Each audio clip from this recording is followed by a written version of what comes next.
All right, we did not slide down past channel 12. Channels 1 through 12 are generally used for microphones, and we had a microphone plugged into channel 12. Once we get past channel 12, there are more channels because it's a 16-channel mixer. These are line inputs. Now, a line input is for an electronic device other than a microphone. Wireless microphones are set up where they can go into mic inputs or line inputs. But for example, a CD player, an iPod, an earphone jack on an iPhone, any device like that, the audio from a DVD player or whatever, those are line level sources, and they're usually identified by either an RCA type connector, which is the pin connector that used to go into your VCR. Remember, you had a yellow, a red, which was the audio, and a yellow was the video, which we're not talking about, but then the red and white were audio. Those are line level sources.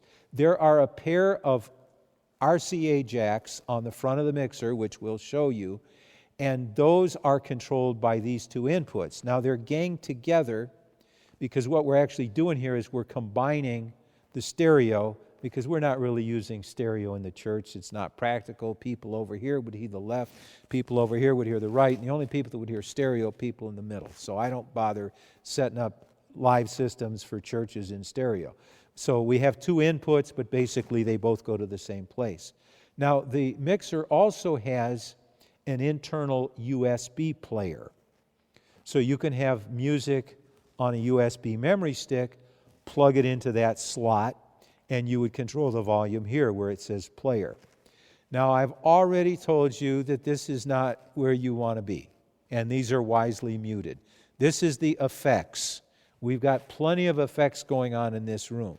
Now, here you have subgroups which really are not used unless you get into a lot of channels.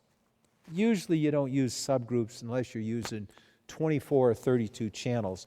What it allows you to do is group 3 or 4 microphones into one of these controls. I don't know anybody that's using them in a church unless it's a mega church, so I wouldn't worry about the subgroups. So most of the time, you're going to live over to the left side of the mixer where the microphone controls are. And on a touchpad, of course, you can drag this. When you're using a laptop, you have to use your mouse unless it's a touch screen. But I've even set these up with larger touch screens and just to make it easier, but you've got a nice side tablet. So now I think we can walk over and actually take a look at the hardware in the rack. Oh, you asked about presets. Excuse me. Presets are accessed over here. Now, if you click on this, it shows you a couple different presets. Jacks 1, 4, and 7, and then a default. Now, you can actually go in, if you want to change the presets, you can go into the settings this way.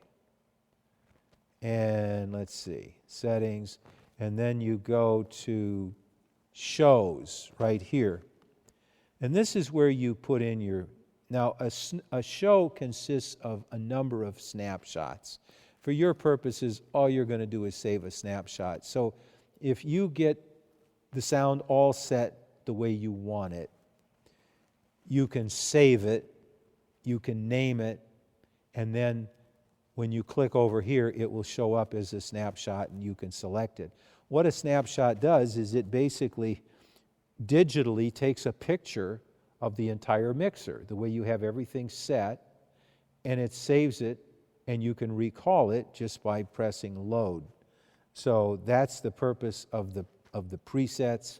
Again, I don't know if you're doing things that complicated to do it, but I always program at least one preset. So if the system gets completely messed up by somebody, you can go back and recall a preset, and it fixes everything. It takes it back to the way it was originally programmed. Not only your gain settings, but your equalization and all the other things that we talked about are stored in that memory. So, Dave, you can get it the way you want it and store it. Okay, is that any questions on this control surface? on the setups, say you had 5 things, you set one up at a time and turn the others off. No, if you're storing them to a preset and you want them all on, you would get it. You get the sound exactly the way you want it, and then you just go in there and save it. And when you save it, it'll give you the opportunity to name it. You could say Sunday at 11 or whatever. They can all be on at the same time, so it's okay. Yeah, now the thing about leaving a lot of microphones on at once is you increase your chances of feedback, and you also increase the echo. Now, it's not as much of a problem for singing as it is speech. Singing is enhanced by the acoustics of the room. I think a choir in here must sound magnificent.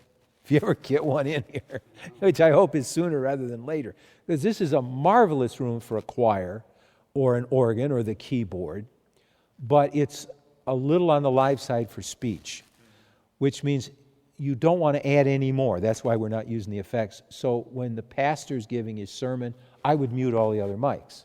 Now, when you do a preset, that's just a starting point. You can still mute, you can still raise or lower volume, but the preset simply recalls what you had set up when you stored the preset.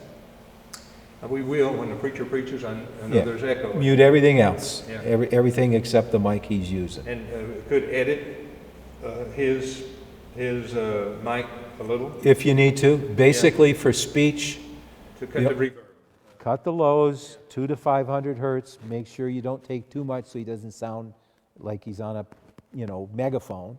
And you can take you can stand a little bit of boost around 5,000, which just increases that also makes up for normal hearing loss, because as we age, we lose high frequencies. But remember, anytime you boost a frequency, you're increasing the chance of feedback. Like if you push the 5K way up high, as soon as you raise the volume, it would squeal at 5,000 hertz, which is super annoying. So you want to use boosting, extreme moderation. Not more than 3 or 5 decibels would be the most you'd ever want to boost. And usually that's only in the highs. Now, music, if you want to add bass to it, no harm, but we're talking about live microphones. Okay, you want to pause it and we'll go back and look at the hardware?